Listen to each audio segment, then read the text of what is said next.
41 Action News starts now. Together we can break decades of political stalemate. We can bridge old divisions, heal old wounds, build new coalitions, forge new solutions, and unlock the extraordinary promise of America's future. Talks of coming together for the American people. We have a rundown of last night's State of the Union address. And we take a live look over Kansas City this morning. Roads are damp and some icy spots this morning, which means you might want to take it slow on your commute. But first, breaking news we're following. 4 people escaping a house fire this morning off Jackson Avenue near St. John Avenue. Fire crews tell us the house was divided into apartments, and the 4 people living there each lived in separate units. It took about an hour for fire crews to get that under control this morning. You can see those big flames. We have a team on the scene. We'll bring you updates throughout the morning.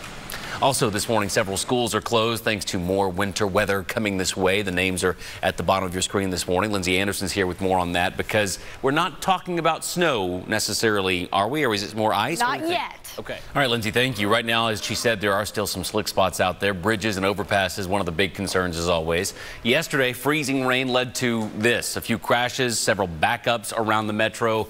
Not a fun day to be on the road. One of those crashes resulted in 1 death in Odessa. Early reports show the car lost control along I-70 near Johnson Drive and then was hit by a tractor trailer. Taking a look at the road temperatures this morning, you can see they're all pretty well under freezing, but be sure and watch out for black ice, other slick spots because of that. Whenever the road temperatures drop below freezing, that becomes a major concern we'll be following this morning, so be sure and watch that. We'll be sure and updating you on road conditions all morning long to let you get safely to work or school. And for a check on your weather throughout the day, be sure and download our 41 Action News app. We'll send alerts about school closings and crashes that could impact your commute to work as well. We must reject the politics of revenge, resistance, and retribution, and embrace the boundless potential of cooperation, compromise, and the common good.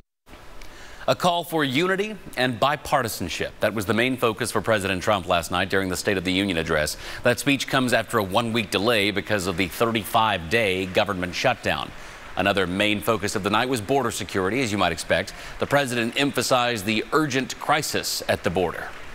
Now is the time for Congress to show the world that America is committed to ending illegal immigration and putting the ruthless coyotes, cartels, drug dealers, and human traffickers out of business. President Trump also spoke about his hopes to bring troops home from Syria, his plans for health care, and his aim to eliminate HIV within 10 years.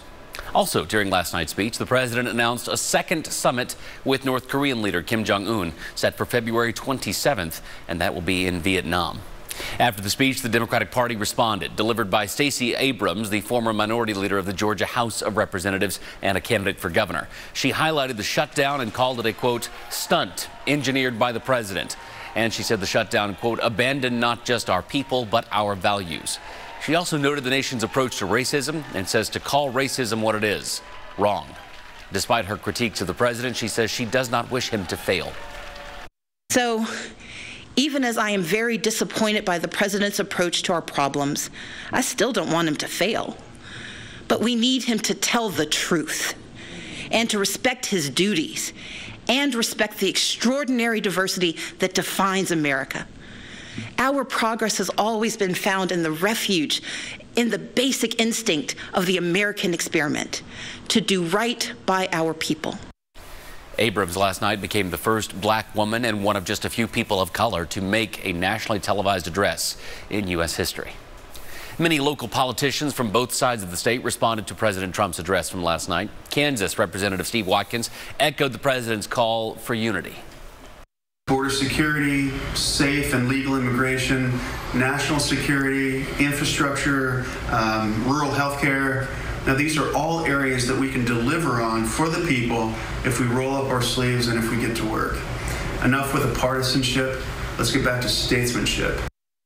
From Missouri Governor Mike Parson responded as well. Parson said, quote, "I was pleased to hear the president address our nation's workforce demands and infrastructure needs, reaffirming his commitment to fighting for free and fairer trade deals for Missouri farmers and sharing a bold vision for rebuilding America's infrastructure." The Missouri Democratic Party also responded to the State of the Union address. The party says that Missouri Democrats agree that we need to bridge the divisions that have led to a gridlock in Washington.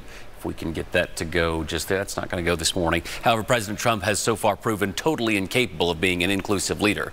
It goes on to say our party will hold the president accountable to Missourians who are looking for the results he said that only he could deliver.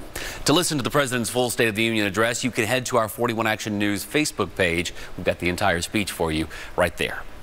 5 years after a pilot program, officers with the Grandview Police Department have a body camera. The department worked for years to find the best vendor, and this week they rolled it out. The thing I love about the body camera video or in-car video is it's impartial. It just records. It doesn't record everything. It doesn't get every angle. It doesn't get every perspective, but it's another tool in our arsenal to help us combat crime. The body cameras will cost the city about $90,000. Police say the ultimate goal is to synchronize the dash camera and body cameras to create more angles so we can see more of what's going on. The Kansas City Police Department also looking into adding body cameras. The department says they are still in the process of finding a vendor. The Raytown Police Chief is stepping down soon. The city's looking for a new way to fill that position. Chief James Lynch honored last night as he retired, and the City Council appointed Major Randy Hudspeth as interim chief. They also revealed a new ballot question allowing the next police chief to be appointed by the mayor and confirmed or denied by the Board of Aldermen. Right now, people who live there elect someone for that chief's position. Coming up in a few minutes this morning, another recall to tell you about. This time it involves your kids' toys. We take a look at why this Barbie product should be on your radar this morning. And we're tracking some areas of freezing drizzle for the morning and afternoon, which could leave some slick roads out there today. But another round of sleet and snow may cover the roads by tomorrow morning, which means our winter weather advisories have been extended until tomorrow. We will detail this all out for you coming up on 41 Action News Clear Complete Coverage. Welcome back, 445 this morning with a new way to report child abuse. It can now be done with just a couple of taps on your phone. The nation's top child abuse hotline is now receiving text messages. 41 Action News reporter Ariel Rothfield explains why. You don't have to hide what happened to you anymore. It's an ad you might have heard while listening to music. Abuse is not your fault, and there are people ready to help. Encouraging teens and kids to report child abuse. But instead of waiting for a dial tone, it's encouraging them to send a text message. A lot of young people these days are nervous to make that first call. Missouri is one of the states partnering with the Child's Help National Child Abuse Hotline. The state currently ranks 3rd in the country for calls made per capita. But Child's Help says most of the callers are typically adults, so they wanted to find a better way to hear from the kids, and they thought of texting from a cell phone. When we did our little test of texting, that a majority of those respondents were under 18, more than 80%. Places like Kansas City have seen the benefits of different texting services. 2:44 a.m. this morning, several shots fired. Last year, dispatchers received and responded to more than 10,000 texts. Some kids out there that don't know what a home phone is. They don't know what a dial tone is. They've never known a world without the internet. Even if it just saves one life, then it's beneficial. And it expands access to those who can or won't pick up the phone, whether it's to call 911 or seeking help for abuse. To text us, we want them to find their voice in the text, on the phone, through chatting, and to be able to feel empowered when this is all over to take the next step for advocacy. Reporting in Missouri, Ariel Rothfield, 41 Action News. Now, texting the abuse hotline might take longer than actually picking up the phone. Child Help will study Missouri and adjust what they do based on responses they receive once that program starts. We have new details about claims of clergy abuse in Kansas. The Kansas Bureau of Investigation now wants any victims to report what they experienced. Agents are looking into allegations by members of the Catholic clergy at all 4 Kansas dioceses. This comes after the state's attorney general called for a special task for last fall. If you want to report sexual abuse, you can call 1-800-KS-CRIME. The KBI says it does not matter how long ago that incident occurred. They say you should still report it, even if you told law enforcement at the time that it happened. Taking another look now at the president's State of the Union address, President Trump gave a shout out to the women of Congress last night. He noted there are more women in Congress serving than at any time before. He also commented on how women are benefiting from the economy. No one has benefited more from our thriving economy than women, who have filled 58% of the newly created jobs last year. Speaker of the House Nancy Pelosi spoke out after the address. As she walked out of the Capitol, she gave kudos to the president for giving a shout out to the women of Congress, but she also criticized the president for avoiding the issue of gun violence in America. The president talked about security in so many different ways, and he totally ignored the gun violence epidemic in our country. And a large number of our members had families that had been victims of gun violence, including I had several myself.